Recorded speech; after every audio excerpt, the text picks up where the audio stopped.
Olivier et Hélène, bonjour. Nous Bonjour. allons parler d'écriture collaborative et de numérique. Donc on a un tandem ici qui va s'occuper de technique et un tandem composé d'un enseignant en lettres. En lettres, en français. Voilà, donc qui démarre sur la présentation du projet?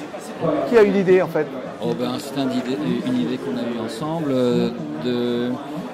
d'utiliser l'outil numérique justement pour voir si cet outil permettait aux élèves de rentrer plus facilement dans l'écriture, quelle qu'elle soit, puisqu'on a fait écrire à la classe un conte merveilleux, un conte réaliste,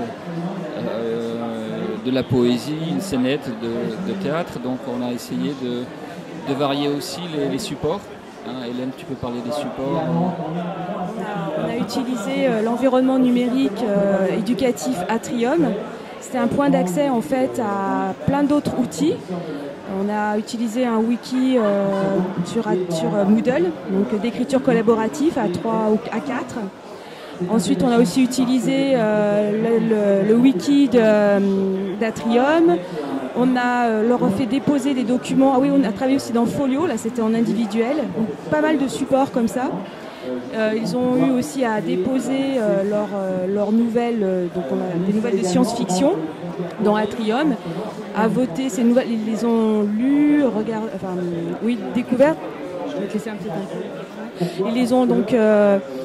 Chacun avait à lire les nouvelles des autres, à voter, à faire un choix des 5 meilleures nouvelles de science-fiction et ensuite à aussi poster des critiques sur leur choix. Cette critique, on a essayé aussi d'utiliser toutes les ressources, de nombreuses ressources. Ils devaient lire leurs critiques et donc là utiliser le son.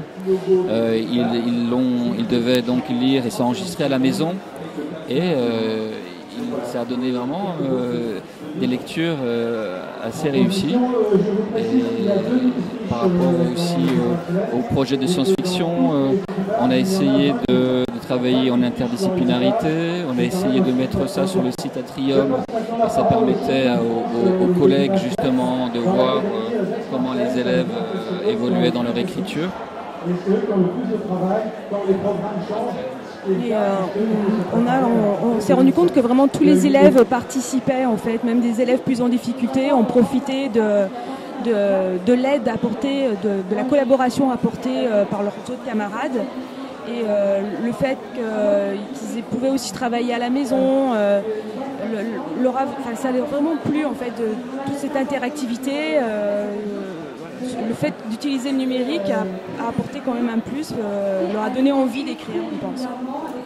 Donc là, on était au lycée Bonaparte et donc en fait ça s'adressait aux premières ou aux secondes? Non, aux élèves de seconde. On faisait travailler 2 heures par semaine pendant presque l'année complète. C'était dans le cadre de l'accompagnement personnalisé, puisque on pouvait les avoir par groupe. Donc ils étaient à peu près 17 par groupe et ça permettait déjà de pouvoir utiliser la salle informatique, sinon à 35 c'est impossible. Et puis c'était une façon aussi de travailler avec eux tout au long de l'année et essayer de travailler le côté remédiation dans la mesure du possible. Voilà. Bilan positif, puisqu'on a vu des élèves vraiment embarqués par ce projet. Ils ont aimé se lire les uns les autres, se juger les uns les autres. Ça parfois, ils ont conservé une sorte de spontanéité qu'ils peuvent avoir au collège. Et le bilan est vraiment positif.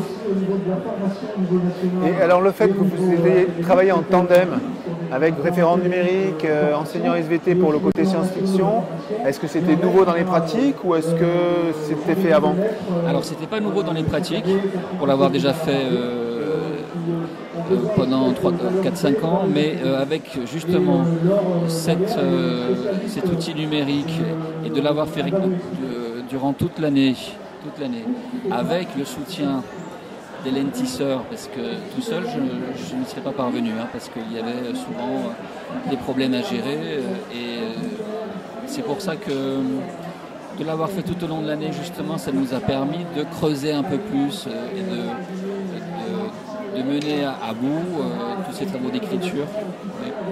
Donc on voit quand même que le référent numérique d'un établissement est quand même nécessaire pour appuyer ses collègues sur justement, je sais pas, programmer le wiki sur Moodle, des choses comme ça, j'imagine qu'ils ne sont pas... En fait, là, j'ai utilisé un espace collaboratif que tout le monde peut utiliser. J'ai pas utilisé le côté administrateur du référent numérique. C'est vraiment quelque chose qui est applicable pour tout le monde. Il faut assister à des formations, certes, mais une fois qu'on est formé, vraiment n'importe qui peut le faire. D'accord, mais le référent numérique, lui, est au courant, c'est quand même son job, voilà, entre guillemets, et c'est le de job. disséminer un peu la parole. Voilà. Que je voulais dire. Oui, voilà, pardon, excusez-moi. Oui, effectivement, oui. Et après, d'ailleurs, à la fin de l'année, je vais présenter aussi à mes collègues le travail qu'on a fait et je vais bien sûr me proposer pour faire ça avec eux. Ouais, parce que souvent le numérique c'est assez simple, mais encore faut-il le savoir. Oui. Et donc c'est votre rôle de tout à l'expliquer. fait. Voilà, merci. Et allez à votre atelier alors à fond.